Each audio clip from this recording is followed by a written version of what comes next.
Welcome to Global Morning. The death toll from flooding. Most time our politicians just bring in policies too, for sure. Incidentally, we have several more stories. The legislature was carefully crafted to 22.2% inflation rates as of April this year. What does that say about where we are as a country? I think Nigeria has resorted to being resilient. Before you call a police station, before they even leave, they'll take permission from I don't think there's really anything on ground to improve. the struggle, the ASIS strike. You have done your work, you have put us to the wall. We are not the slaves. I'm not a small boy. You should have given me the report. I have not seen the report.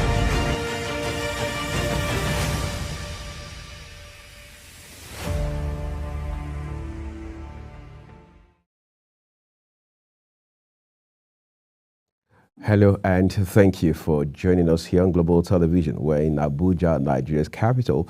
It's Global Morning and of course is live. Thank you again for deciding to start your week or working week in particular with us. I'm Uyagumofwegbe. It's a great Monday and of course we're coming from a weekend. I hope you made the most of yours. You found time to relax, unwind, lean back a little, socialize. You know what they say about all work and no play. I did a bit of play myself, particularly on Saturday, so that at least I can come back to work today and for the rest of the working week, looking fresh and then ready to put in the work, as they say. So it's a great Monday. Hopefully you maximize it, add value to yourself, and then be able to develop the capacity and competence, of course, the skill set required to also add value in your little corner, as I would say, your sphere of influence, whatever it is. I mean, I'm at work already. I'm here adding value as well, so I hope you do the same today.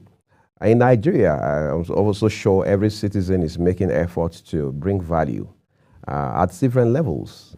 We've seen that happen time and again, but then it will appear that there are also obstacles in ensuring that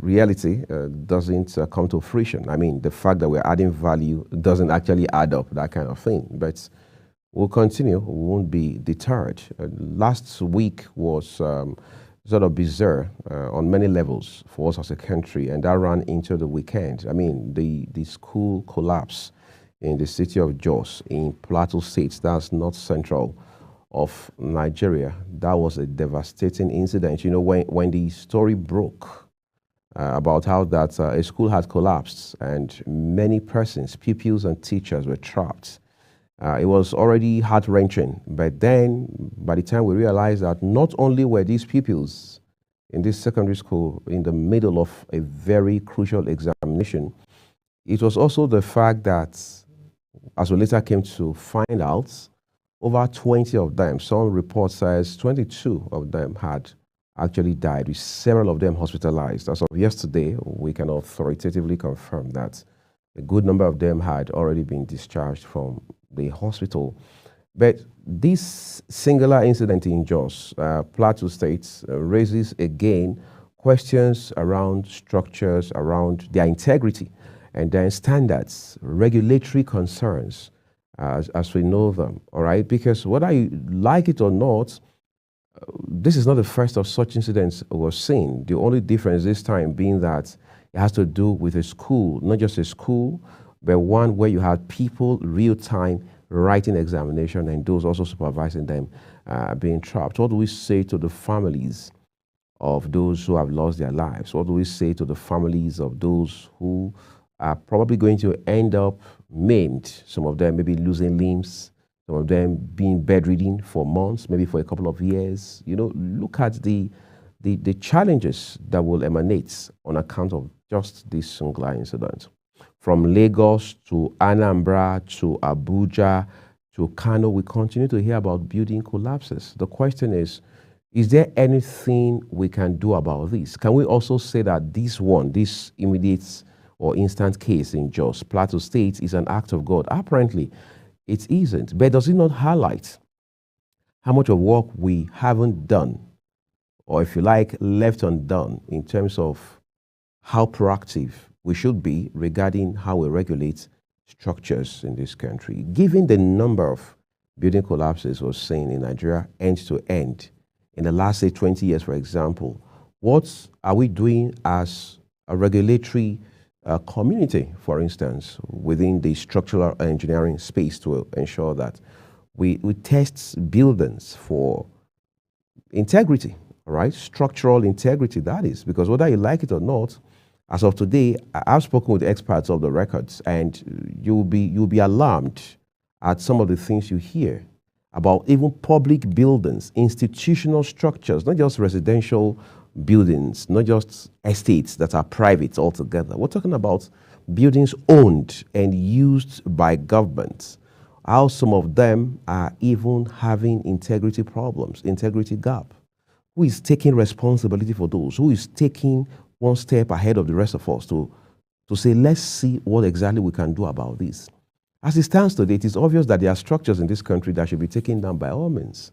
But the question is, who is finding the political balls, or what we call political will, to say, let's take down these structures? Because there are certain things being considered. One, the amount of work required to not only take them down, but to even announce that you're taking them down. For example, how many state government secretariats in this country will see another 10 years, for instance, maybe one structure within those secretariats? How many agencies and their buildings are safe in this country today? How many public schools, whether primary, secondary, or university, can we say will see the next 10 years without any threats of collapse? What are the processes that lead up to buildings being approved for implementation? Nobody's taking responsibility for those, because by the time there's a collapse, it becomes a matter of blame game. So it's one agency blaming the other agency, and then the next thing you know is the matter dies a natural death. In this same week we saw a building that also collapsed here in a Kubwa area of Abuja. That conversation appears to have even be now overshadowed by the one in Jos involving these school children. So it just goes on and on and on and on. But questions must be asked. Otherwise, we'll continue to complain without finding answers to the questions we keep asking. Let's take a quick break now so we can find some relief in joining Fatime Umar to bring you taste and texture. Adalu is simply the combination of stewed beans and corn. Hi everybody, welcome back to another savory episode on Taste and Texture. I'm Fatime Aboma, who would like to have a mouthful of lip-smacking, scrumptious, aromatic, flavorsome and palatable delicacies. Stay with me and let's make this delectable Adalu meal. That's protein punch and a meal you don't want to miss out on.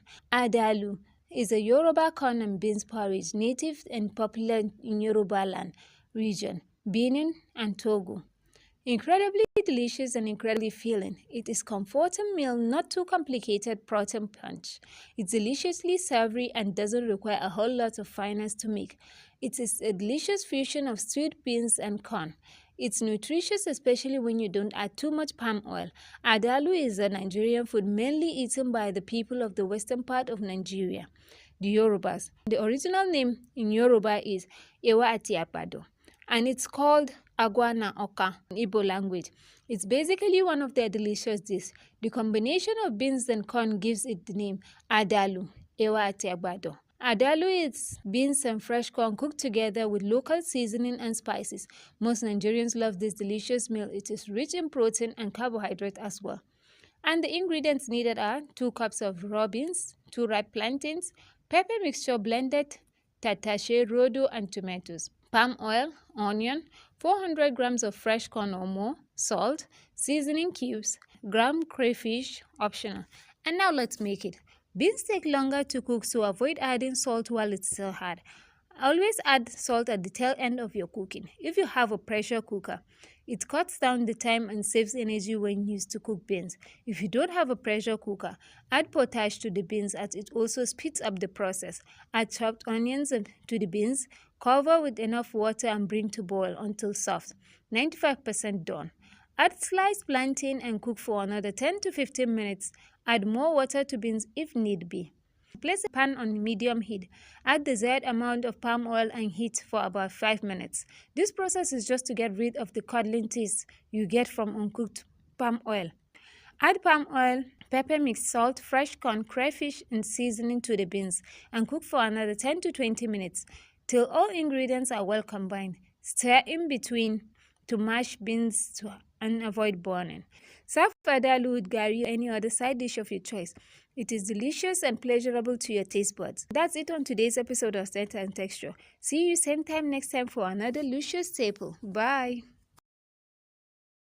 Thank you, Fatime. As usual, there you have it. All right. But I was just talking with a colleague a while ago. He says this meal is as nice as you can imagine. However, the only challenge is you might end up being drowsy. I mean, who wants to have that kind of meal and be drowsy on a Monday morning? It doesn't tell well, does it? It's anticlimax sort of thing. But again, it's something you want to try out as long as you know you don't react to beans. Most people react to beans. Makes them have a sleepy head, that kind of thing. But for us, the idea is just to help you with initiatives to try out in your kitchen and things like that. So we'll keep our fingers crossed and look forward to what Fatima will bring our way tomorrow. So a while ago, I was talking about the Jos incident, the collapsed school building that has killed over 20 school pupils right now, and then, of course, with many left injured and hospitalized. While we cannot go into the details of the medical state of those who have now been affected one way or another, of course, alongside their families, it's such a relief that, yes, there's a mourning, 3-day mourning that started on Saturday, all right? So Saturday, yesterday, Sunday, 14th, and then it will end today. But be that as it may, we also understand that the House of Assembly is now saying that it will move real quick, right, to come up with laws that will help to guard against a reoccurrence of this kind of nasty, very, very devastating incident. We also hope that Houses of Assembly across the country will take, to the same path, because whether you like it or not, what has happened now, at the least, the very least, should be an eye-opener, because we can't continue to lament with nobody doing next to nothing to address the situation. We all know the problems as it stands today. We all know the problems, but what are we doing to address those problems? These are very, very crucial questions we should be asking ourselves going forward, because whether we like it or not, what we have come to find now is a system where we're losing lives almost on a daily, weekly basis, and it's almost as if efforts are not being made to mitigate those problems and their impact. We have several regulatory agencies in this regard. We have institutes in this regard. We have faculties across universities in this regard. And then we have governments, parastatals, whose responsibility it is to keep an eye on things like this. But who is being held accountable? When it happens, you keep hearing things around substandard materials being used. You keep hearing things about that building should have been brought out in 2016. It was already marked for demolition in 2015. But who was supposed to go ahead to roll out machinery to practically bring down the structure, for example? We're not hearing that. It's not enough for you to say the president was there, the vice president was there, the governor visited, did on-the-spot assessment, went to the hospital, paid the hospital bills, went to commiserate with the families of the victims. There's nothing, absolutely nothing wrong with those. But beyond this immediate case, what are we going to do going forward to ensure that we address all of these issues of people being trapped in buildings? As we speak right now, across the Federal Capital Territory and other states in this country, there are construction sites, ongoing construction, actively ongoing. But the question is, what are we doing in terms of standards, in terms of monitoring and evaluation, in terms of quality control and assurance? Are we going to also wait till the next 1, 2, 3, 5, 10 years for something to go south before we suddenly wake up and then start analyzing damage that has already been done? These are issues that must be resolved early enough. Otherwise, we're not only going to keep losing money, we'll keep losing lives. And that is not something a country even wishes on its own enemy. We're taking another quick break, everyone. When we return, there are issues, some of them beyond the shores of Africa. We'll let you in on those shortly.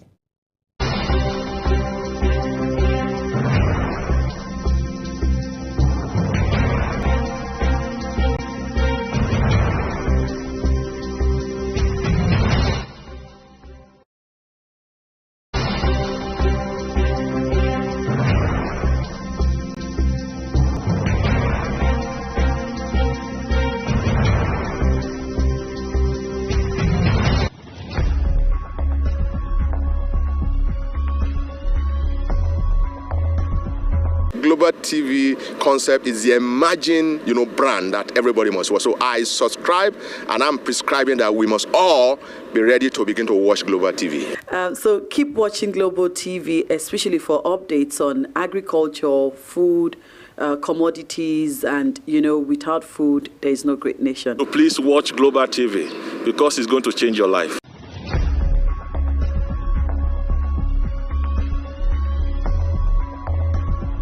Idea that takes the center stage and the conversation that gets beyond the headlines to explore the lasting impact of political decisions. Big Talk got you covered. From policy debates to geopolitical insights, from thought-provoking discussions to actionable insight. What is the real responsibility of government? Big Talk delves deep into the heart of the matter. Join us weekdays on Global Televisions from 6:30 p.m. for a reverting journey into the heart of politics, where we dissect issues shaping our society. With every government and introduction of new policies, businesses of all kinds and sizes seize the opportunity to evolve and redefine themselves. Business Point on Global Television is where we follow the money and put the facts and figures right in front of you. Watch Business Point every Monday through Friday at 11 a.m. as Kikelamo Okere tracks all the latest developments across critical sectors. Business Point. This is business. Are you ready to be entertained like never before? Get ready to dive into the latest and greatest entertainment news in lifestyle, music, movies, birthday celebration, and so much more, all on Entertainment Circle on Global Television. From the hottest red carpet event to exclusive interviews with your favorite stars, we've got you covered. Stay up to date with the latest trends and news from the entertainment world, all in one place. Tune in every Saturday by 1 p.m. with Chong Annabelle Joseph on Global Television. In an ever-busy world, the increasing challenge of keeping track of health matters can be extremely demanding. Follow the latest health tips and trends on Health Guide on Global Television on Tuesday at 3 p.m. Health Guide on Global Television. Put your health first. Get ready for it. Inside Today brings you issues relating to family, peer pressure, drugs, substance abuse, societal and topical issues making rounds. Join Jumaine Manson on Global Television Monday to Thursday and a repeat every Friday. Time 2 p.m. to 3 p.m. Don't miss out. Are you a food lover? Do you care about your health and nutrition? Are you interested in exploring the diverse culinary traditions from around the world? Then look no further. Introducing Lunch Global on Global Television, a show that takes you on a delicious journey through the world of food, nutrition, and diet. So, whether you're a seasoned foodie, a health enthusiast, or simply curious about the world of food, Lunch Global has something for everyone. Tune in Mondays to Fridays and let your taste bud take you on a journey of flavor, culture, and discovery on Lunch Global. Bon appetit!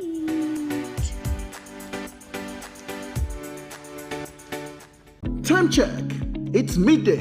Then it's Midday Discourse. Midday Discourse is a program that covers trending local and international news, current issues, and human-related topics. Join Samuel Odi weekdays 1 p.m. on Global Television. The discussion starts here. It's time for sports' biggest moments on Global Television. The headlines, scores, breaking news, and commentaries on sporty events. Talking with the biggest players, strikers, and about the slam dunks and goals, stunning saves, near misses, and upsets. Let's talk about the greatest home runs, comebacks, knockdowns, and victories. Talk sports with the king of sports, Anthony Momodou. Weekdays, 10 a.m. Don't miss out.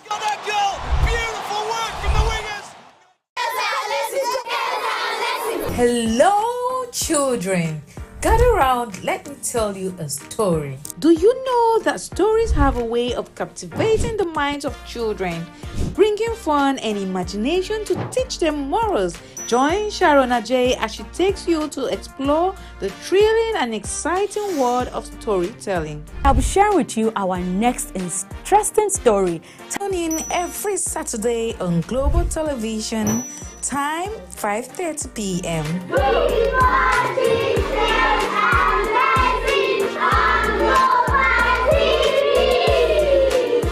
Is the desk on Global Television?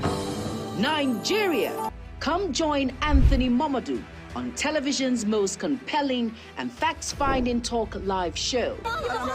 We are the Palestinians. We are the Canaan because that this country gets it right.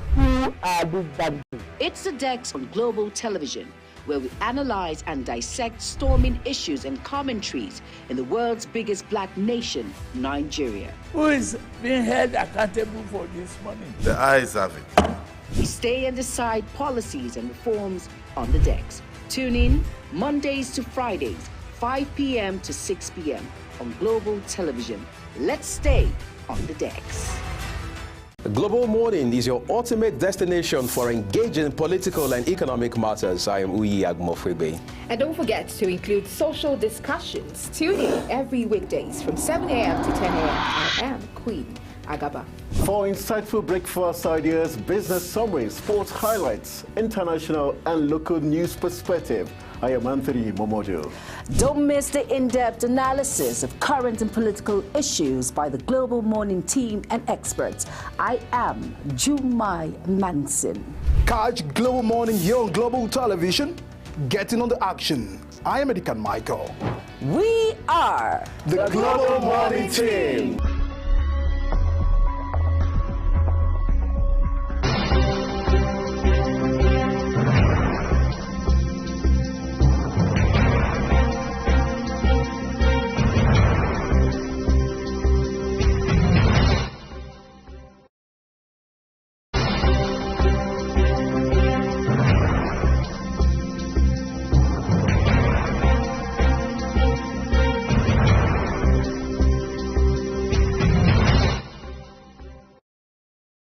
It's a great thing knowing you're staying with us. We have the Global AM News at half-hour mark. But just before that, we're going to turn our attention to some issue beyond the shores of this country. But then I've been joined by a lady on the show. Queen Agaba is on Global Morning. It's a Monday. It's good to see you. It's good to see you too. Right. It's a beautiful Monday. Mm-hmm. And, you know, a whole lot has happened over the weekend. And we're grateful that we're here in this beautiful Monday morning. Mm-hmm. I want to believe that you had a beautiful weekend. Yes, I did. How did you spend your weekend? Well, a lot of things. Saturday is actually my weekend. Sunday is not part of it, right? So, of course, I spent the most of it off work. What else? I did chores, you know, family kind of things. But the highlight of it for me was that I had to spend time with my children watching animation. It wasn't my thing, but I had to do it for the team, as they say, that kind of thing. So for me, it was something that helped me to do a bit of transition away from work, and that really made a lot of sense. True. But for one thing I know I did during the weekend was on Friday we saw that a school collapsed in Jos State, where some students died. The sad news I heard is a family lost all their children, and then both parents as well when they heard the news of the passing of their children. That's really very devastating. And then we see another collapse, another building collapse here in Abuja. That's around the Kubwa area. Kubwa Access, where people were also injured and all that. And we now see Trump's assassination attempt. That he escaped and all of that. So I was just reflecting. First of all, starting with the school children that were injured and some of them who died, the school building and the school structure, I feel that there must have been somehow, a building doesn't just collapse like that, it doesn't just come down like that. There somehow should have been, you know, inclination, signs that this building is cracked. You know, I've seen cracks. And I'm wondering if obviously, this is from a point of negligence, negligence to our structures. How often do we check, who are the agencies responsible for ensuring that buildings, how do we check buildings to see how fit they are, in the next 5 years, in the next 10 years, and all of that. So it got me wondering. I was just wondering, and then sad news that an entire family was wiped away because of this sad incident. I think that it's a call for us to do proper investigation, do proper research, check out buildings occasionally. Right. Sometimes we just build buildings. You see buildings that have stayed as long as, away from the fact that there are some materials that are used that are not up to standards. But from time to time, let us check our buildings. How long has this building been erected? Are there signs? Are there cracks here and there? Renovations? We're not open to renovations. We know that times are hard, but your life and the lives of the people who are living in that building are more important. They're priority, because no amount of money can bring back a life. True. Look at now, we're talking about the families that have been put into tragedy because of this incident. Likewise, the building in Akuba. I think this is a call for landlords and the Minister of Housing and Urban Development. Of course, he made statements, Ahmed Dangiwa, to begin to put proactive measures to ensure that there's never a repeat like this, and people begin to check their buildings. It's interesting, but again, you made mention of what we're lacking, like I mentioned at the top of the program this morning, is one of the several things actually is we don't get to do periodic integrity tests on buildings. You've got to do that. Buildings have integrity elements in them. But again, that is what we will expect those who are in that field to do. It's another conversation in itself. But in the U.S., the incidents of, the attempted, the attempt to take him out, that didn't pay off, all right, has become a global point. Of course, the Nigerian government has also lent its voice to that conversation to say that, look, we stand with the U.S. people, we stand with Donald Trump, and so on and so forth. But again, that's part of our conversation on the show this morning. Good to see you again, by the way. We're taking a quick break, everyone. When we return, to be time for the Global AM News. Do stay with us.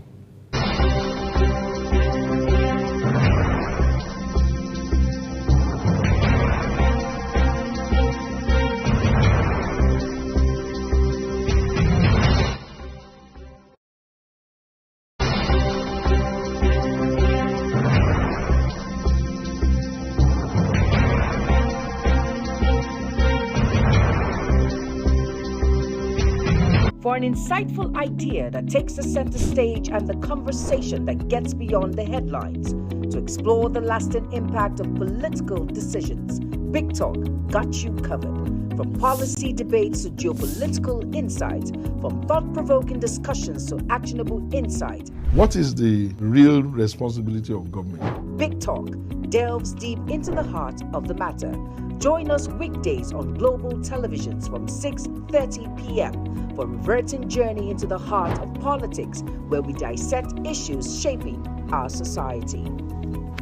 With every government and introduction of new policies, businesses of all kinds and sizes seize the opportunity to evolve and redefine themselves. Business Point on Global Television is where we follow the money and put the facts and figures right in front of you. Watch Business Point every Monday through Friday at 11 a.m. as Kikelamo Okeri tracks all the latest developments across critical sectors. Business Point, this is business. Are you ready to be entertained like never before? Get ready to dive into the latest and greatest entertainment news in lifestyle, music, movies, birthday celebration, and so much more, all on Entertainment Circle on Global Television. From the hottest red carpet events to exclusive interviews with your favorite stars, we've got you covered. Stay up to date with the latest trends and news from the entertainment world, all in one place. Tune in every Saturday by 1 p.m. with Chung Annabelle Joseph on Global Television. In an ever-busy world, the increasing challenge of keeping track of health matters can be extremely demanding. Follow the latest health tips and trends on Health Guide on Global Television on Tuesday at 3 p.m. Health Guide on Global Television. Put your health first.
Hello and welcome to all our viewers in Nigeria and around the world to the Global AM News on Global Television.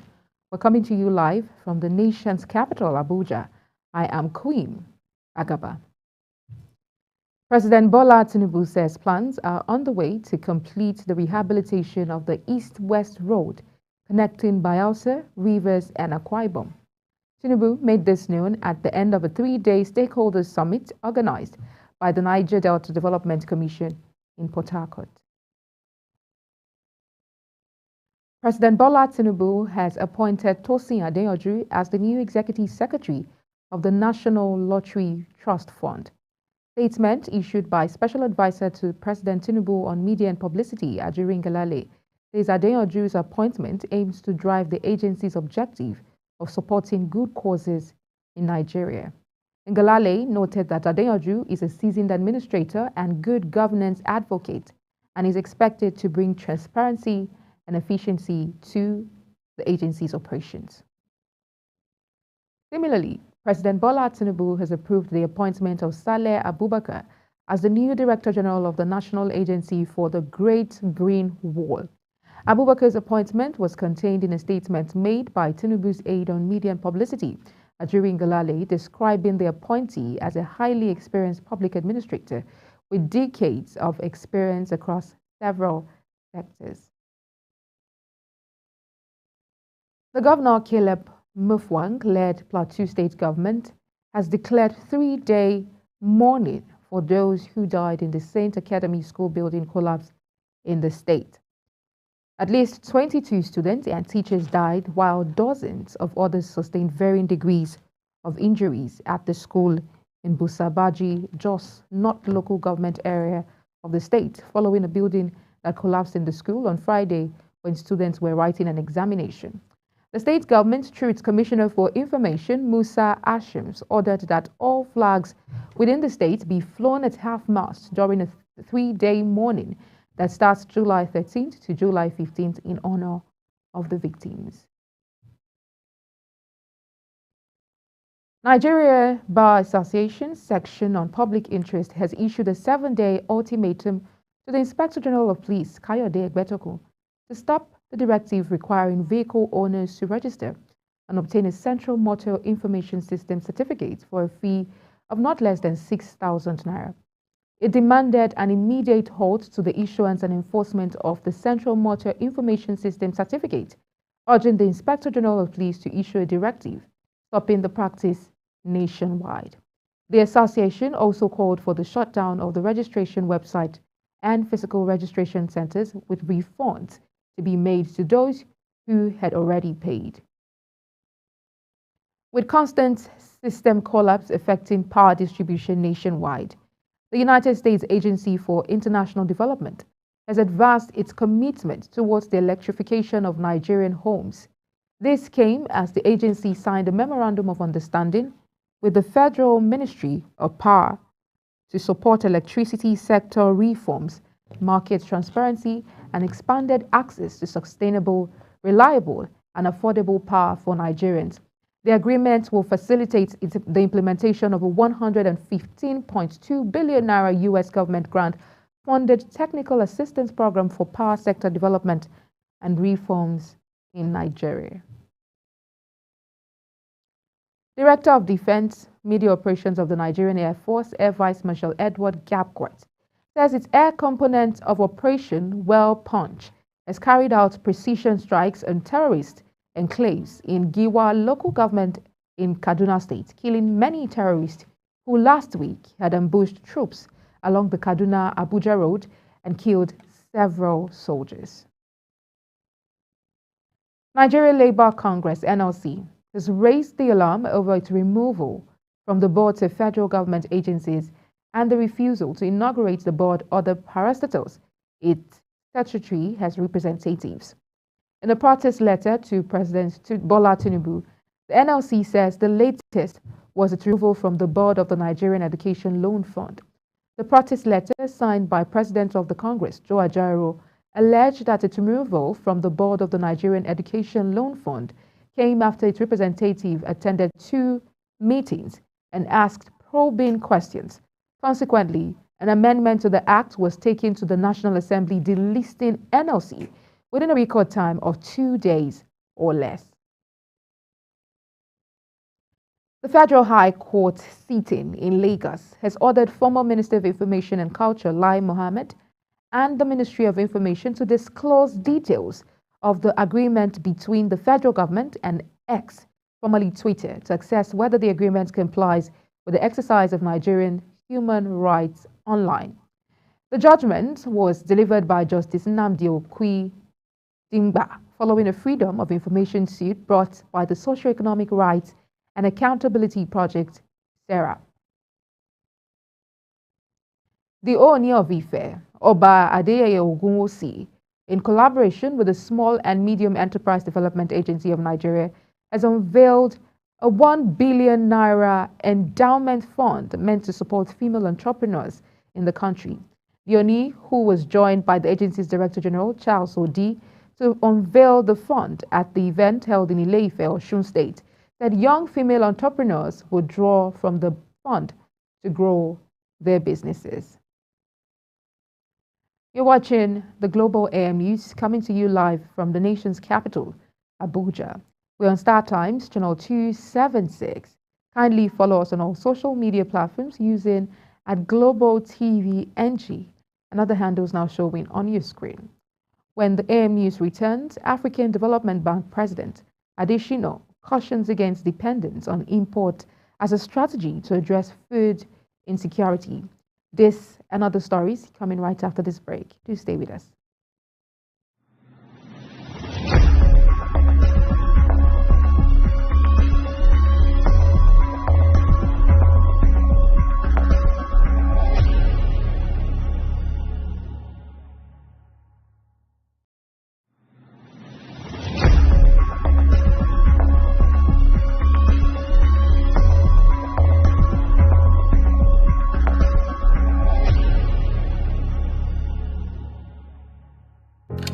Get ready for it. Inside Today brings you issues relating to family, peer pressure, drugs, substance abuse, societal and topical issues making rounds.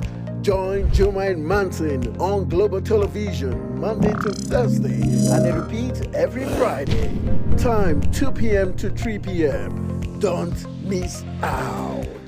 Are you a food lover? Do you care about your health and nutrition? Are you interested in exploring the diverse culinary traditions from around the world? Then look no further. Introducing Lunch Global on Global Television, a show that takes you on a delicious journey through the world of food, nutrition, and diet. So, whether you're a seasoned foodie, a health enthusiast, or simply curious about the world of food, Lunch Global has something for everyone. Tune in Mondays to Fridays and let your taste bud take you on a journey of flavor, culture, and discovery on Lunch Global. Bon appetit!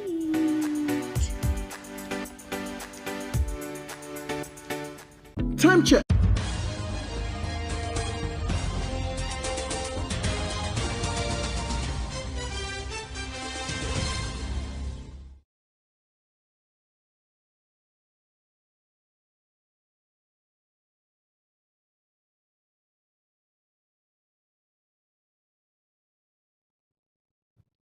Many thanks for staying with us. On the foreign scene, U.S. President Joe Biden has led the condemnation after his election rival, Donald Trump, was wounded in an apparent assassination attempt at a Pennsylvania rally on Saturday, as some Republicans blamed the Biden campaign for the violence. Political leaders on both sides of the aisle slammed the attack minutes after the Republican candidate was rushed off stage by the Secret Service with blood running down his face. Take a look at what happened. I've been thoroughly briefed by all the agencies of the federal government as to the situation, based on what we know now.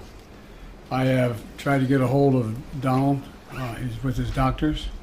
Apparently he's doing well. I plan on talking to them shortly, I hope. There's no place in America for this kind of violence. It's sick. It's sick. It's one of the reasons why we have to unite this country. We cannot allow for this to be happening. We cannot be like this. We cannot condone this.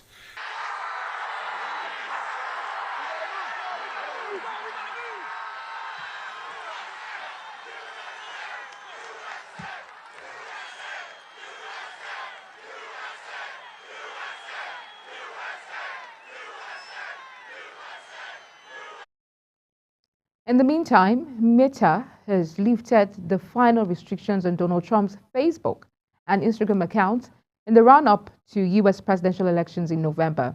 The ex-U.S. president and convicted felon's account was suspended in 2021 after he praised supporters who stormed the U.S. Capitol on 6 January.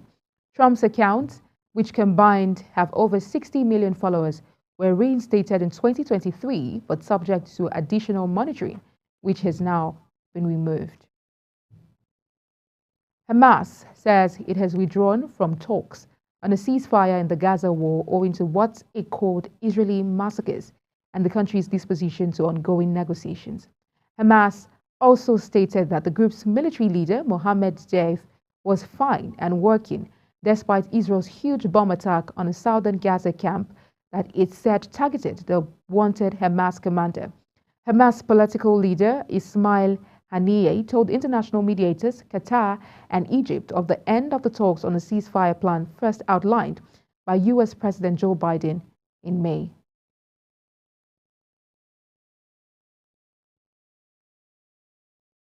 Dubai ruler Sheikh Mohammed bin Rashid Al Maktoum has announced his appointment. He appointed his son, the Emirates Crown Prince, as Defense Minister of the United Arab Emirates in a cabinet reshuffle.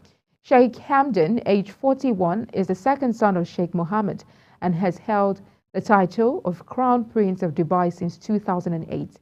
The royal graduated in 2001 from Britain's elite Sandhurst Military College and became chairman of the Executive Council of Dubai, a body responsible for strategic development plans in the Emirates in 2006.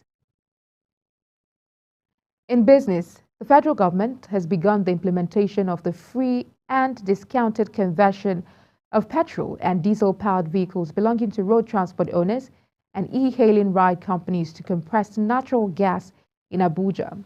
This is coming barely 24 hours after signing agreements with 5 conversion companies in Abuja. The government also expressed confidence in achieving its target of converting 1 million vehicles to compressed natural gas fuel by 2027. President of African Development Bank, Akinwumi Adesina, has advised the Nigerian government to venture into production, warning that the country cannot import its way out of food insecurity. Speaking at a retreat organized by the African primates of the Council of Anglican Provinces of Africa in Abuja, Adesina said Nigeria cannot rely on the importation of food to stabilize prices, stating that the country's recently announced policy to open its borders for massive food imports just to tackle short-term food price hike is, by his assessment, depressing. Securities and Exchange Commission has approved the Nigerian Exchange Group's Invest, a digital platform designed to streamline public offerings and rights issues in the capital market. The NGX noted that the platform was live, promising and efficient, convenient and seamless experience for managing primary market transactions. It stated that the platform was built on the success of the country's first digital public offering in 2021, which attracted over 150,000 new retail investors, with 75% being female and 85% under the age of 40. The Federal Inland Revenue Service says it has generated 3.94 trillion naira revenue in the first quarter of 2024. Chairman of the service, Zach Adedeji, attributed the revenue generation to the unveiling of the National Single Window, a program that has significantly bolstered economic growth by streamlining processes and reducing bureaucracy. He noted that the initiative has facilitated easier access to global markets for businesses, particularly at the nation's ports, thereby enhancing operational efficiency and increasing government revenue. In sports, French football manager Hervé Renard, who is set to be the next coach of the Super Eagles has demanded a monthly salary of $180,000, among several other conditions.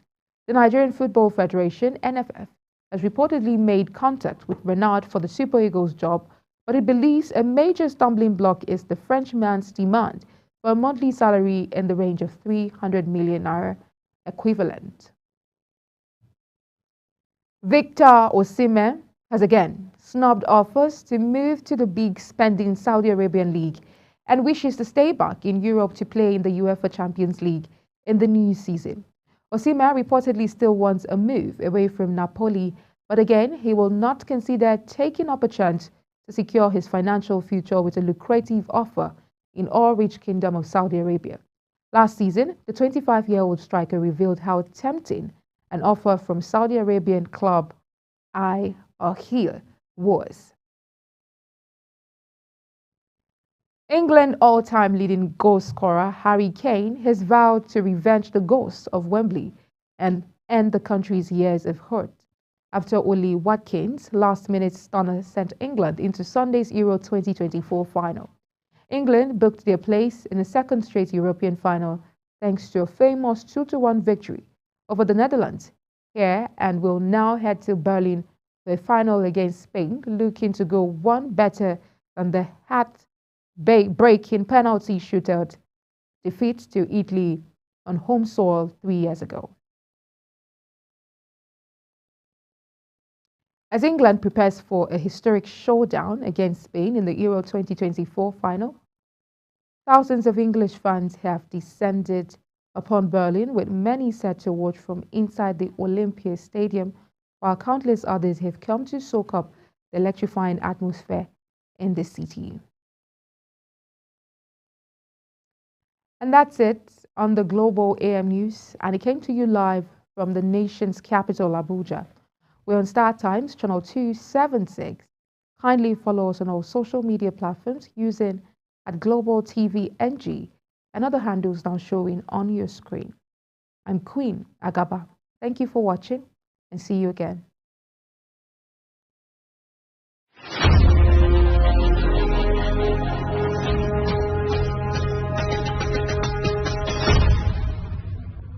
Time check. It's midday. Then it's Midday Discourse. Midday Discourse is a program that covers trending local and international news, current issues, and human-related topics. Join Samuel Odi weekdays 1 p.m. on Global Television. The discussion starts here. It's time for sports' biggest moments on Global Television. The headlines, scores, breaking news, and commentaries on sporty events. Talking with the biggest players, strikers, and about the slam dunks and goals, stunning saves, near misses, and upsets. Let's talk about the greatest home runs, comebacks, knockdowns, and victories. Talk sports with the king of sports, Anthony Momodu. Weekdays, 10 a.m. Don't miss out.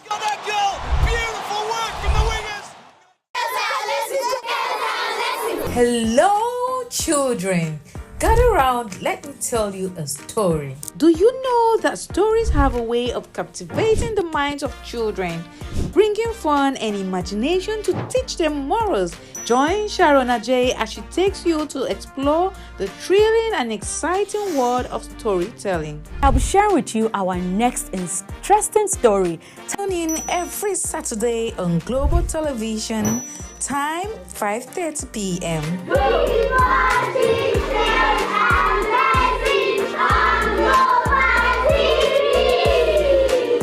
Is the desk on Global Television? Nigeria. Come join Anthony Momodu on television's most compelling and facts-finding talk live show. We are the Palestinians. We are the Canaan because that this country gets it right. It's the Dex on Global Television, where we analyze and dissect storming issues and commentaries in the world's biggest black nation, Nigeria. Who is being held accountable for this money? The eyes have it. We stay and decide policies and reforms on the Dex. Tune in Mondays to Fridays, 5 p.m. to 6 p.m. on Global Television. Let's stay on the Dex. Global Morning is your ultimate destination for engaging political and economic matters. I am Uyi Agmofwebe. And don't forget to include social discussions. Tune in every weekdays from 7 a.m. to 10 a.m. I am Queen Agaba. For insightful breakfast ideas, business summaries, sports highlights, international and local news perspective, I am Anthony Momodu. Don't miss the in-depth analysis of current and political issues by the Global Morning team and experts. I am Jumai Manson. Catch Global Morning here on Global Television. Getting on the action. I am Edikan Michael. We are the Global Morning team.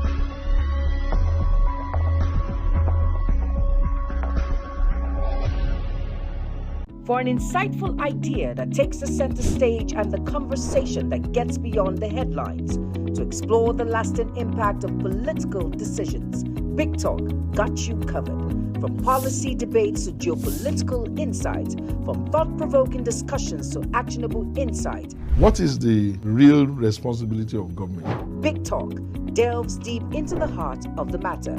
Join us weekdays on Global Televisions from 6:30 p.m. for a reverting journey into the heart of politics, where we dissect issues shaping our society.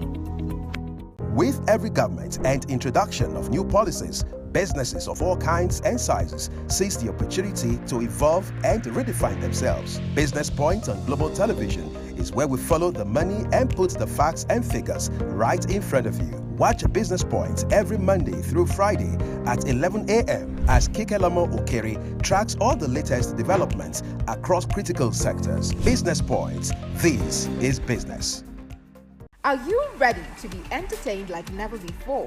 Get ready to dive into the latest and greatest entertainment news in lifestyle, music, movies, birthday celebration, and so much more, all on Entertainment Circle on Global Television. From the hottest red carpet event to exclusive interviews with your favorite stars, we've got you covered. Stay up to date with the latest trends and news from the entertainment world, all in one place. Tune in every Saturday by 1 p.m. with Chung Annabelle Joseph on Global Television. In an ever-busy world, the increasing challenge of keeping track of health matters can be extremely demanding. Follow the latest health tips and trends on Health Guide on Global Television on Tuesday at 3 p.m. Health Guide on Global Television. Put your health first. Get ready for it. Inside Today brings you issues relating to family, peer pressure, drugs, substance abuse, societal and topical issues making rounds. Join Jumai Manson on Global Television Monday to Thursday and a repeat every Friday. Time 2 p.m. to 3 p.m. Don't miss out. Are you a food lover? Do you care about your health and nutrition? Are you interested in exploring the diverse culinary traditions from around the world? Then look no further. Introducing Lunch Global on Global Television, a show that takes you on a delicious journey through the world of food, nutrition, and diet. So, whether you're a seasoned foodie, a health enthusiast, or simply curious about the world of food, Lunch Global has something for everyone.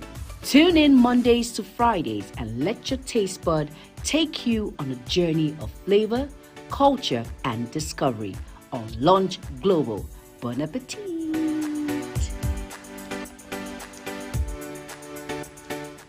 Time check. It's midday.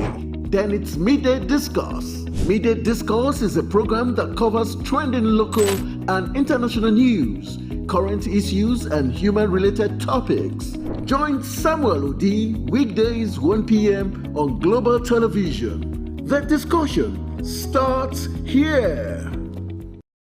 Get a shot in, squares it into the back. It's It's time for sports' biggest moments on global television. The headlines, scores, breaking news, and commentaries on sporty events. Talking with the biggest players, strikers, and about the slam dunks and goals, stunning saves, near misses, and upsets. Let's talk about the greatest home runs, comebacks, knockdowns, and victories. Talk Sports with the King of Sports, Anthony Momodu. Weekdays, 10 a.m. Don't miss out.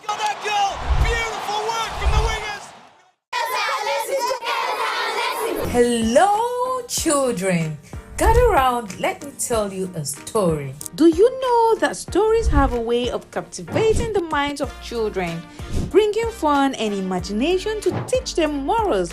Join Sharon Ajay as she takes you to explore the thrilling and exciting world of storytelling. I'll be sharing with you our next interesting story. Tune in every Saturday on Global Television.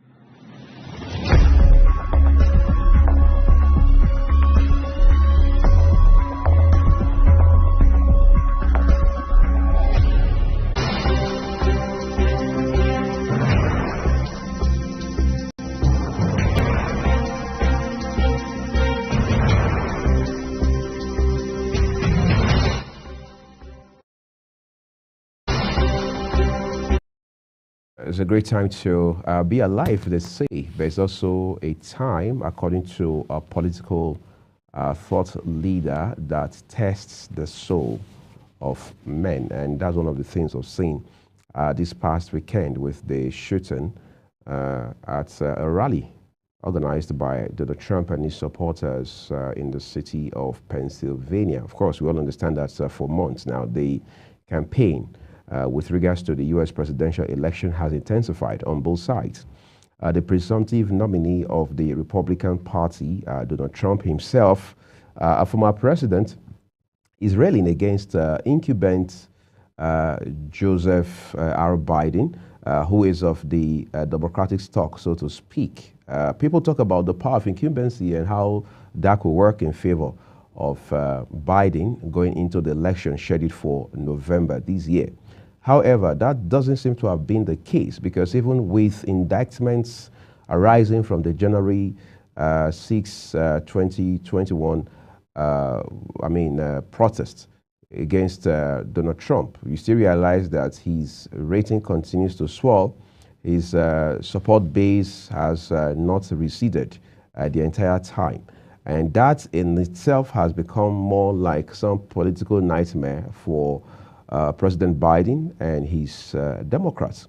However, this last weekend just brought another layer to developments regarding campaigns around the U.S. 2024 presidential election. Of course, for those who have followed the story the last 2 days, we realized that there had been sniper shots aimed at him. However, brushed past his upper right ear lobe, and then he was rushed off stage. Of course, his team put out a statement later that day saying that he was fine. And then we've seen presidents across the world react to these very nasty incidents, including our own president, President Bola Tinubu, back at home in the U.S. Biden, the incumbent president, has also reacted, saying that violence has no place in U.S. election. Biden's former boss, Barack Obama, also has said that this is an anomaly as far as the U.S. democracy is concerned. But it's interesting how that the U.S. is not a stranger to political violence. In 1961, history tells us that John F. Kennedy was shot dead. Assassination as well. 7 years down the line, 1968, his brother, Bobby Kennedy, was also shot. All right. And then some years later, President Reagan, too, escaped assassination by the Whiskers. And today, right under our very nose, it is former President Trump. And then you are tempted almost to ask who's next. But then it just shows that violence in one place is not exclusive. It means that it can be replicated everywhere across the world, especially when tempers run high and so on and so forth. Yes, we understand the sniper was taken out almost immediately, 20-year-old crooks. Exactly. But you see, the thing is, while people are going to be quick to presume that this must be coming from the camp, from the Biden camp. You see, you must also realize that there are people, I mean, I've come to find myself that there are people who are just so fanatical about their support for a particular candidate, for a particular cause, that they take the laws into their hands without those they supposedly are supporting even being aware.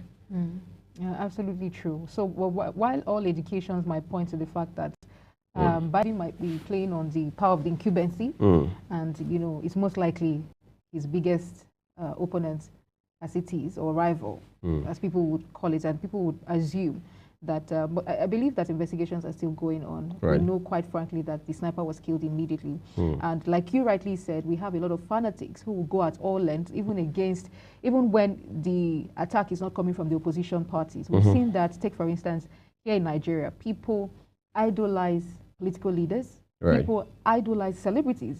Let's leave out political leaders, say celebrities. We see people go all out. You begin to imagine, are these people, you know, are they not humans like you because of the way now it's gone beyond love. It might not be obsession, and that we need to understand that everybody has the right, you know, to choose whoever it is they want in office. Right. It is selfish of you to think that because you are my candidate's opponent, you know, my candidate deserves to win, and you do everything against at all costs. At all costs, even if it means taking out, you know, the opponent, taking out my candidate's rival, political rival, even if it means taking it out. I feel like the assassination attempt was way too much, but of course, we've seen this happen over and over and over again. Right. So this just places, is a call for more security measures to be taken whenever you're running for political office there. Not just, but globally as well, in Nigeria as well. We think we should take cue. And of course, we see that the president is standing in solidarity. I think we will now become more security aware, whether it's local government rallies we're going for, whatever election it is we're preparing for, we will take adequate security measures, ensure that people are properly checked for arms and all of those places, all of those tools that could be used for assassination. So we want to ensure that security is tightened, and there are drones everywhere monitoring people, monitoring the activities of people, security cameras and all of that. I'm happy for Donald Trump that he was able to escape the assassination, but at the same time, my condolence to the people who died. 2 people died in the process of this assassination. One died, two got injured. 2 got injured. I beg your pardon. 2 got injured, and I pray that God will console the families of the person who died. You know, it's interesting. Donald Trump later that day thanked the Secret Service for the work they had to do, the quick action, you know, and all of that. But in the meantime, very importantly, the director of the Secret Service, which is in our own climb here, is the DSS, all right, has not been invited by Congress to explain those circumstances, all right? I don't know, maybe some of the things they're going to be asking would be, was the area not cleared out prior to the start of the event or even the arrival of the U.S. president? Because it's natural that even as a former president, you still have the Secret Service detail, you know, with you, whether you're in the U.S. or off the soil of the U.S. and all of that. So I think those are some of the questions they want to ask, because if this can happen with an immediate past president, there's a pretty good chance it can happen with a sitting or serving president as well. So you see, it has to be a case of what touches one touches all at this point. That's another example the U.S. has come to show on many critical fronts. A case where it doesn't have to be about which party is in power, who has been affected. It has to be about the American people. It has to be about love for country, regardless of what color your political party identifies with, which is a lesson for us to also learn back at home. But in the course of our conversation on the show this morning, we'll have to be looking at elements such as what this singular incident means for Donald Trump's rating. All right, we know he's been doing very well in the polls, way better, way ahead of Biden the entire time. Of course, the debates between him and Biden about 2 weeks ago have also not, the outcome of that debate has not been in favor of Biden as well. Biden tried to leverage the NATO summit, his speech at the NATO summit that ran for almost an hour, to try to see how he could compensate for dropping the ball, as former President, Vice President Yemi Osinbajo would say, at the debate. But that really hasn't paid off. But you see, this particular incident is going to redefine, for whatever it's worth, not just U.S. politics and the electoral process, but this immediate November 2024 presidential election. Because by this time, in January of next year, there's going to be one of two things will happen. Now, all things equal, if Donald Trump, I use if advisedly because he has indictment waiting for him. He will be sentenced in September. We have no idea. I mean, we don't have our heads wrapped around how that is going to be altogether.